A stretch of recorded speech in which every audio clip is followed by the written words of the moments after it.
Bismillahirrahmanirrahim. Assalamualaikum warahmatullahi wabarakatuh.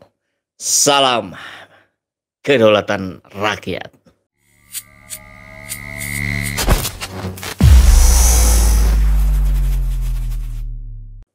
Sahabat semua, hari ini terus-menerus upaya penjegalan Anies Baswedan memang dilakukan oleh banyak sekali pihak.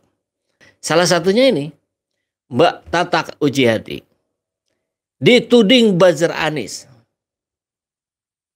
Tatak Ujiati ternyata adalah, ini thumbnailnya begitu ya, dan tentu beliau juga cukup aktif di akun Twitternya. Kita akan cek nanti bagaimana isi tweet dari akun Twitternya beliau. Tapi yang mesti kita samakan dulu persepsinya tentu adalah tentang buzzer. Buzzer itu apa sih? Tapi kalau kita tilik dari definisi buzzer yang disepakati secara istilah dalam konteks kita bermedia sosial, tentu biasanya disematkan pada orang-orang yang punya kemampuan untuk menggiring opini, ya, untuk membuat sebuah framing gitu. Apakah itu framing positif atau negatif gitu. Ya, itu tergantung kebutuhannya. Tapi juga ada influencer. Influencer tentu adalah seorang yang punya pengikut yang cukup banyak, dan beliau orang-orang yang menjadi influencer biasanya memang lebih kepada memberikan sebuah arahan, penjelasan, dan seterusnya. Nah, kita lihat dulu deh sebentar kurang lebih perbedaannya ya. Nah, ini perbedaan dari buzzer dan influencer. Meskipun terlihat sekilas sama, buzzer dan influencer merupakan dua pekerjaan yang cukup berbeda.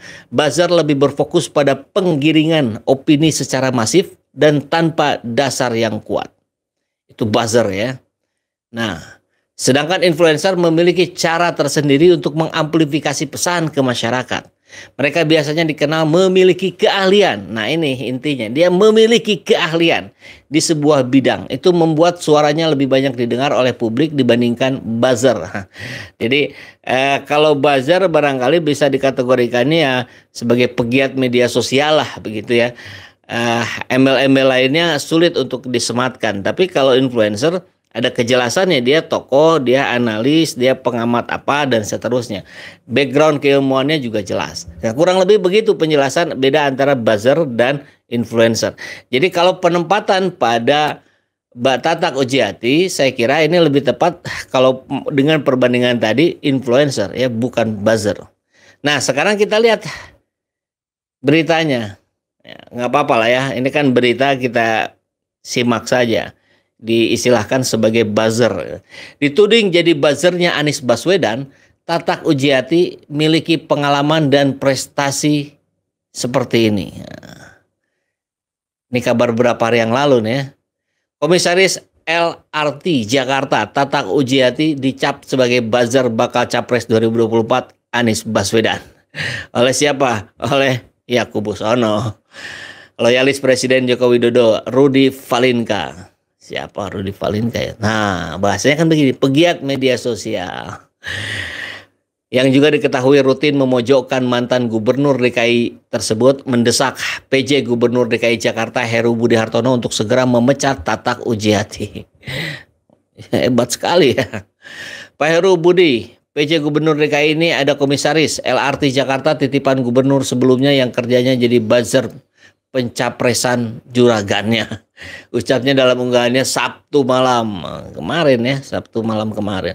Dia menuding Tatak Ujiati hanya sibuk nge-tweet dari pagi sampai malam.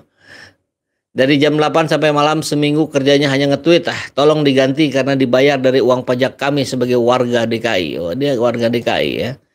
Oke, dalam pantauan Fajar, Tatak Ujiati memang kerap mengunggah soal Anies Baswedan di akun Twitternya. Terakhir dia mengunggah survei Key Opinion Leader Trust yang mengunggulkan Anies. Survei ini dilakukan pada 7-11 Oktober 2022 lalu.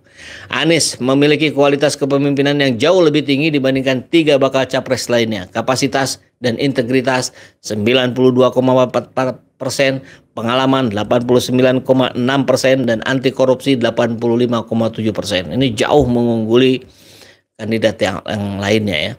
Dilansir dari website LRT Jakarta, Tatak Ujiati memiliki pengalaman 20 tahun dalam bidang penelitian kebijakan hukum, advokasi, dan politik. Jadi beliau juga rupanya lawyer ya. Tatak dipercaya menjadi komisaris LRT Jakarta sejak Desember 2021. Jadi baru kemarin ya. Masuk Fakultas Hukum UGM angkatan 91, melanjutkan Magister S2 di Ateneo de Manila University. Dia mengawali karirnya sebagai peneliti di lembaga penelitian LP3ES dan Indonesian Institute for Public Policy Research, lalu melanjutkan karirnya di berbagai lembaga internasional seperti Asian Development Bank dan Australia Indonesian Partnership for Decentralization atau AIP. Luar biasa ya. Bukan kaleng-kaleng ini rupanya. Tahun 2002, Tatak Ujiati sempat memenangkan kompetisi riset di tingkat nasional. Luar biasa ini. Dari The Nippon Foundation dan mendapatkan dana penelitian untuk melakukan riset di Malaysia dan Filipina tentang relasi kekuasaan di kelompok masyarakat akar rumput di perkotaan. Cocok memang. Melebarkan sayap lebih luas lagi. Dia pernah bekerja di kantor regional Oxfam Great Britain yang berbasis di Bangkok dan menjadi direktur advokasi dan kampanye The Save the Children kantor Indonesia. Mantap Mbak Tatak Ujiati, luar biasa. Ya, kalau ini mau disebut sebagai buzzer, ya oke lah kita pakai istilah itu dulu gitu ya. Apa yang disampaikan oleh Mbak Tatak tentang tadi disebutkan memang banyak memposting tentang Anies Baswedan, maka yang disampaikan kita lihat langsung di akun Twitternya. Kita masuk saja langsung nih akun Twitternya Mbak Tatak Ujiati yang dipersoalkan oleh siapa tadi? Rifan siapa? Lupa saya. Nggak usah diingat-ingat. Lawyer, luar biasa ini. Tweet are personal opinion. Jadi tweetnya adalah ya opini pribadi. Wow, ini 18.000 lebih. Nah, ini ya layak masuk influencer kategorinya ya. Nah, ini yang di pin ya. Desember 2021. Apa sih hasil kerja Anies di Jakarta? Pertanyaan itu sering melintas di komentar Twitter. Hasil kerjanya banyak, tapi kita repot jelasin satu-satu. Nah, kini Pemprov DKI bikin publikasi capaian kinerja 2021. Teman-teman yang ingin tahu tinggal klik tautan ini. Main medsos bukan bekerja, sekedar ekspresi pikiran. Pun bagian dari kebebasan berpendapat individu yang dijamin konstitusi. Cuma begini, herannya kok ada yang ingin saya stop mencuit sampai bikin ulasan di YouTube segala. Wah, siapa itu? Ini saya lagi bikin ulasan di YouTube, Mbak. Oke, anyway, thank you ini for writing about me. Nah, ini Warta Ekonomi ya. Ini yang saya sedang bahas di video kali ini adalah pembahasan dari Warta Ekonomi. Oke, apalagi nih tweet-tweetnya. Nge-retweet dari Andi Sinulinga, bicara prestasi Anies di atas kepuasannya 80%. Nah, jadi kita lihat rupanya apa-apa yang disampaikan oleh seorang Tatak Ujiati di Twitternya, tweet-tweetnya itu lebih kepada meluruskan, lebih kepada menjelaskan. Jadi bukan menggiring opini, bukan menyerang sana sini seperti ya mohon maaf buzzernya yang sebelah sono gitu, yang terus memframing gitu, yang bahkan masuk pada wilayah-wilayah yang sensitif, wilayah-wilayah agama gitu. Bahkan agamanya pun bukan agama sendiri, agamanya orang lain. Kan ngeri kali itu cara-cara yang dilakukan oleh buzzer yang sebelah sono.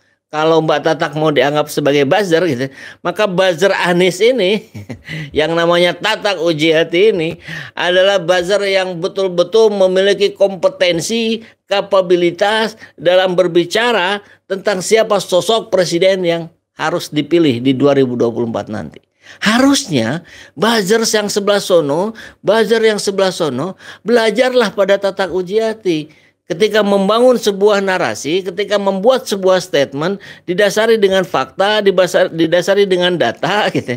Kemudian memang ada backgroundnya dulu yang harus kuat gitu. Secara keilmuannya apa? Secara rekam jejaknya bagaimana? Tadi kita lihat rekam jejak Mbak Tatak Ujiati. Luar biasa. sudah kemana-mana. Jadi wajar sekali kemudian orang percaya dengan apa yang disampaikan oleh Tatak Uji Hati ini. Nah, mohon maaf lagi, kita akan menjadi bangsa yang bagus, bangsa yang sehat kalau anggap gitu ya, para buzzer ini saling memunculkan data, saling memunculkan fakta. Bukan penggiringan opini berdasarkan asumsi yang telah dibangun sebelumnya. Itu yang bikin ngeri kita hari-hari ini. Sudahlah ya, pagi hari ini kita mendapatkan sebuah hikmah gitu, bahwa ya the right man on the right place itu betul-betul harus menjadi sebuah pegangan kita. Karena kalau dalil agamanya juga ada ya, ketika sesuatu diserahkan kepada bukan ahlinya maka tunggulah kehancurannya. Ngeri kali ini kan.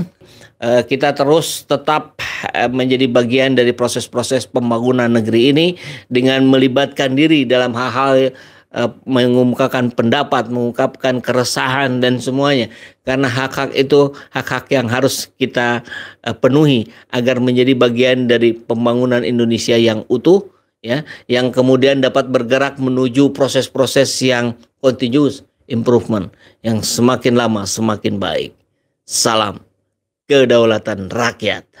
Assalamualaikum warahmatullahi wabarakatuh.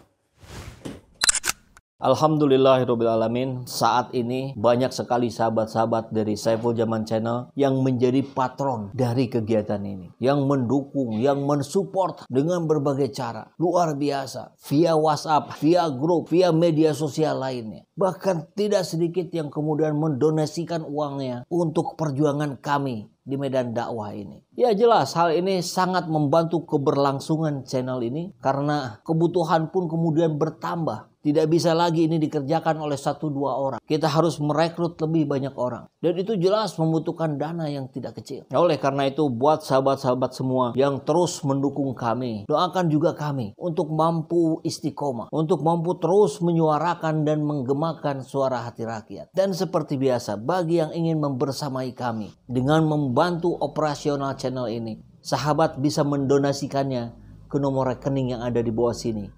Dan silakan untuk mengkonfirmasikannya ke nomor yang ada di sini.